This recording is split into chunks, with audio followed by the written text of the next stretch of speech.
Bonjour à tous. Eh bien, aujourd'hui, je suis ravie et très honorée d'être avec Sophie Jalabert. Bonjour Sophie. Bonjour, ravie également d'être avec vous. Donc Sophie, vous êtes directrice de l'académie dans l'entreprise Generali France, c'est bien ça? Tout à fait. Et ce qui est très intéressant, c'est que vous avez participé à la création d'un programme de formation sur le management hybride, le travail hybride dans ce nouveau normal pour accompagner cette transformation des collaborateurs et plus particulièrement des managers. Alors, est-ce que vous pouvez nous donner les trois grands principes et nous expliquer rapidement comment, en fait, ça s'est structuré? Alors, ce programme finalement s'est structuré en trois grandes briques. La première brique touchait à finalement en tant que manager comment je vais dans ce mode hybride engager, mobiliser mes équipes. C'était la première partie. La deuxième partie de ce programme de formation touche à la performance. C'est comment dans ce mode de hybride, je revisite finalement le suivi, la mesure de la performance, mais aussi l'accompagnement de mes équipes dans la réalisation de cette performance. Et puis, on a une troisième brique à venir qui va toucher plus à l'innovation, l'ouverture, la recherche d'idées nouvelles, le coaching entre pairs aussi ou le mentorat inversé. Donc, trois thématiques principales qui se dérouleront sur 6 mois environ de formation des managers. Alors, si on va un peu plus dans le détail et si on essaye de comprendre en fait qu'est-ce qui change et quels sont les outils qui vous ont permis d'accompagner ce changement, est-ce que vous pouvez peut-être nous parler d'une façon de faire les réunions, d'une façon de collaborer, d'une façon peut-être d'engager un collectif? Qu'est-ce que vous avez remarqué qui fonctionne? Alors, peut-être déjà trois éléments qui me paraissent vraiment essentiels. Tout d'abord, la confiance, qui est finalement une chose qui est nécessaire dans ce mode de management hybride, nécessaire pour les collaborateurs qui doivent savoir dans quel cadre ils peuvent évoluer, et nécessaire pour les managers qui ont besoin pour donner de l'autonomie, responsabiliser leurs équipes, d'être autour de cette confiance. La deuxième, c'est la transparence. Alors, quelque chose qui est vraiment nécessaire dans ce mode hybride, c'est d'être très clair dans sa façon de communiquer, dans les objectifs qu'on fixe ou encore dans les feedbacks qu'on va donner à ses équipes. La clarté, la transparence.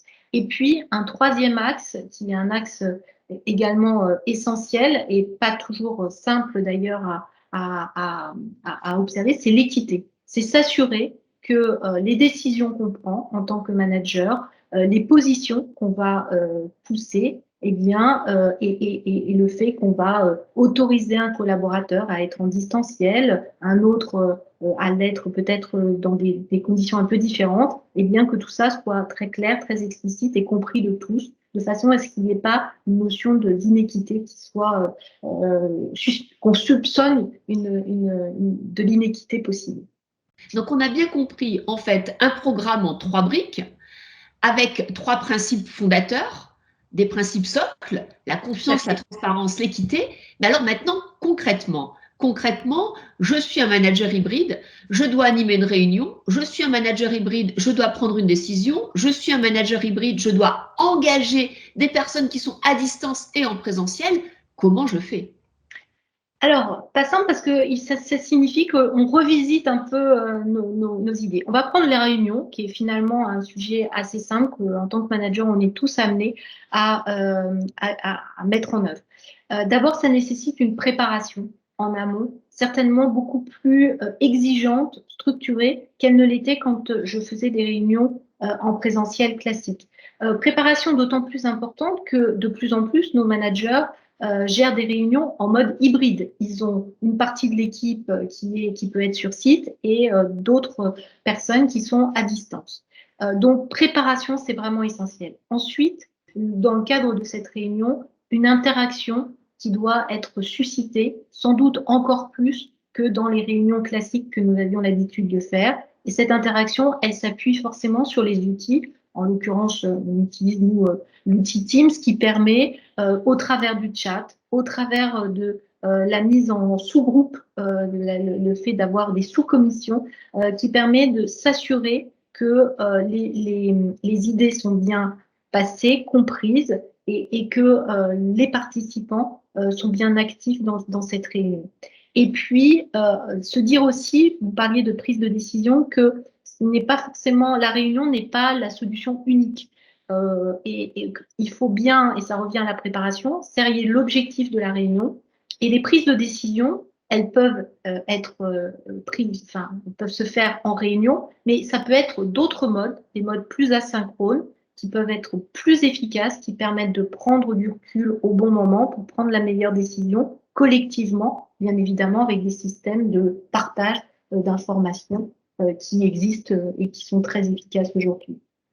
Merci beaucoup, c'est très intéressant. Donc la réunion est revisitée, des réunions plus courtes, plus ciblées, sur lesquelles on va vraiment travailler en amont l'ordre du jour, les messages, sur lesquels on va donc former aux outils de communication pour que tout le monde soit engagé pendant la réunion, et des réunions qui ne sont pas systématiques, puisque l'asynchrone devient de plus en plus présent, si je comprends bien, dans ce monde hybride. Alors peut-être une question sur la façon dont vous développez l'engagement pour qu'il y ait un collectif, malgré le fait que tout le monde n'est pas ensemble au même moment, en présentiel, dans une même pièce. Alors, pour créer le collectif, ça signifie en tant que manager d'être déjà évidemment au plus près de ses collaborateurs individuellement, parce qu'ils ont besoin de se sentir proche de leur manager, que le manager soit à l'écoute, qu'il y ait un système de feedback aussi qui se mette en place de façon très régulière, individuellement et collectivement. Ça fait partie vraiment du rôle du manager. Pour créer un sentiment d'appartenance et cette notion de collectif, il y a des rituels qui sont à revoir et c'est ce qu'en font actuellement les managers. C'est des réunions, par exemple, qui sont organisées physiquement, mais qui vont peut-être plus être sous forme de team building et avec des ordres du jour peut-être parfois plus allégés pour vraiment créer ce collectif dans ce temps qui devient presque, pas sacré, mais en tout cas privilégié du présentiel. Et puis le collectif, il se crée aussi au travers des victoires que l'on célèbre. C'est aussi comme ça qu'on inspire, que l'on donne envie. C'est à la fois comment dirais-je, en célébrant ces victoires et puis en étant en amont très clair sur les objectifs, donner du sens pour ensuite être encore plus fier des réalisations et des victoires. Voilà en quelques mots, quelques principes qu'on essaye de mettre en œuvre.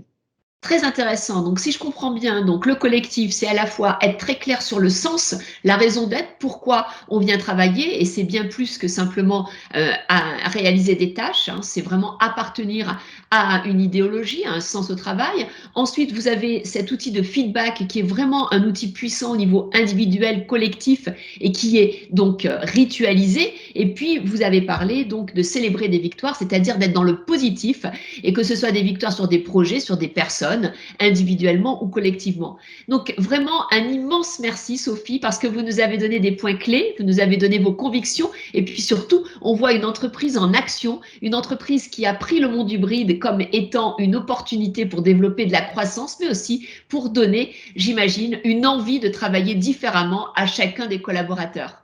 Merci Sophie. Merci à vous. Au revoir.